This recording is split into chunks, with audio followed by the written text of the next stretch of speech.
biologando.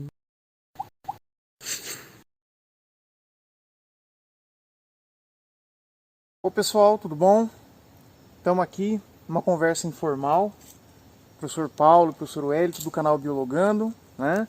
E a gente às vezes está gravando um vídeo e as pessoas pensam, mas é uma coisa artificial, não é combinado. Então nós estamos aqui hoje numa conversa, sem estar nada combinado, tá? A respeito das queimadas, do respeito ao meio ambiente. E é interessante por quê? Porque a gente muitas vezes acaba não reparando que as coisas estão acontecendo no nosso país, né? E a gente fica preocupado, porque nós fizemos um juramento enquanto biólogos de respeitar o meio ambiente, de lutar pela vida, né, pela preservação. E dói o coração da gente quando a gente vê essas queimadas que estavam acontecendo, não só a questão das queimadas, como o desrespeito ao meio ambiente, as populações indígenas, é uma coisa que deixa a gente indignado. E a sensação que existe uma preocupação maior em outros países do que no nosso próprio país, certo? E essa indignação vem por quê? Porque parece que a gente não está sabendo, tendo a dimensão do que realmente está acontecendo, né? A impressão que dá é que está sendo maquiado às vezes, na situação do desmatamento da Amazônia, as queimadas no Pantanal, né? E eu estou aqui com o Hélito para conversar sobre isso hoje, né? Hélito, quando a gente fala dessa perda de biodiversidade, as pessoas pensam que não, que a natureza sempre se recupera, né? Que a Amazônia é muito grande, o Pantanal, né? Nossa, ali a vegetação, a natureza, ela é indomável, ela consegue sempre se recuperar. É verdade isso, Hélito? Olha, quando nós falamos, né, Paulão, em respeito ao meio ambiente, né, não é só o respeito ao meio ambiente que nós falamos assim, nível da pessoa ser adulta, né? A gente tem que falar, a gente tem que pensar a nível em respeitar o meio ambiente desde a escolinha, desde o começo ali, para incentivar a criança, quando chegar na vida adulta, já ter esse fundamento, o porquê de se proteger o meio ambiente, né? E quando nós pensamos em proteger o meio ambiente, tem essa questão também, até quando que ele vai conseguir se adaptar novamente naquelas perdas que tiveram, seja por queimada, seja por poluição, né? Nós estamos vendo que agora alguns lugares da Amazônia, por exemplo, que a gente ouve falar muito, né? São lugares que conseguem se adaptar novamente a todas aquelas perdas que tiveram. Mas até que ponto, né? Até quando isso vai acontecer? A gente vê principalmente regiões do Cerrado, por exemplo, que cada vez mais está tendo um processo de desmatamento, destruição, né?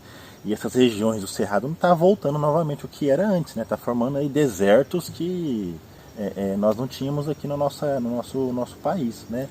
Mas eu penso que até um certo momento a gente vai ver mais ainda essa questão daquela floresta, aquele ecossistema, aquele meio ambiente, perdeu aquele meio ambiente, sofreu alguma condição ali do homem principalmente, ele vai acabar não se renovando novamente, né? Com certeza não vai se renovar novamente.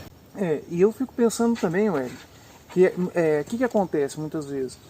E quando a gente nem sabe que o animal existia, Sim, e de repente ele entra em vias de extinção.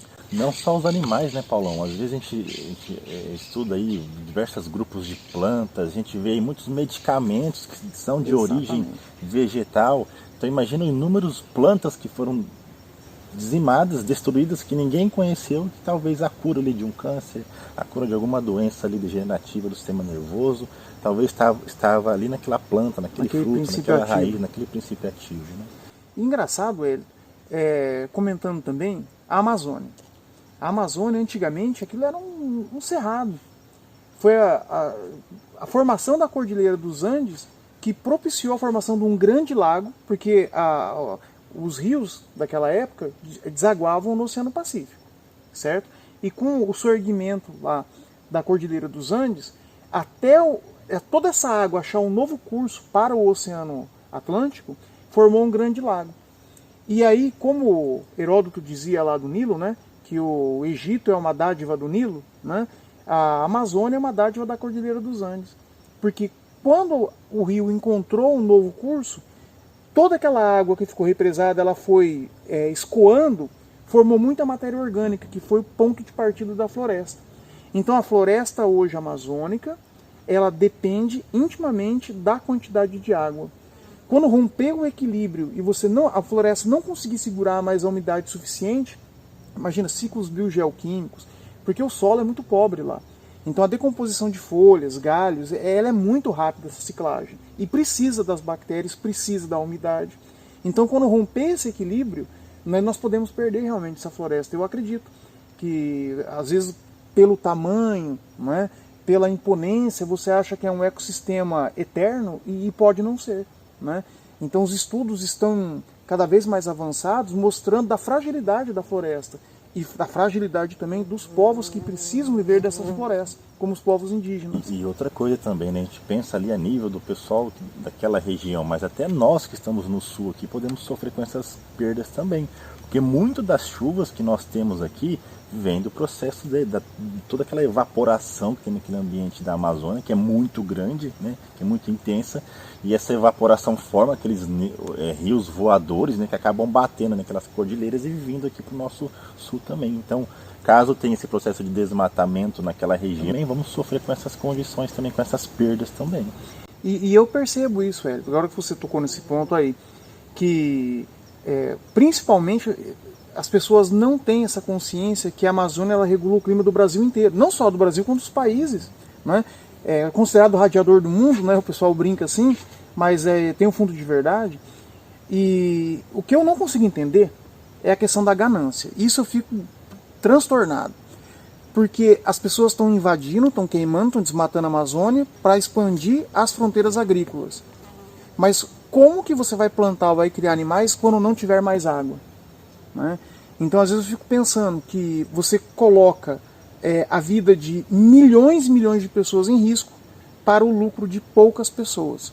Né? É um agronegócio sem consciência. Porque existe também a pessoa que pratica o agronegócio, mas que tem consciência, respeita o meio ambiente.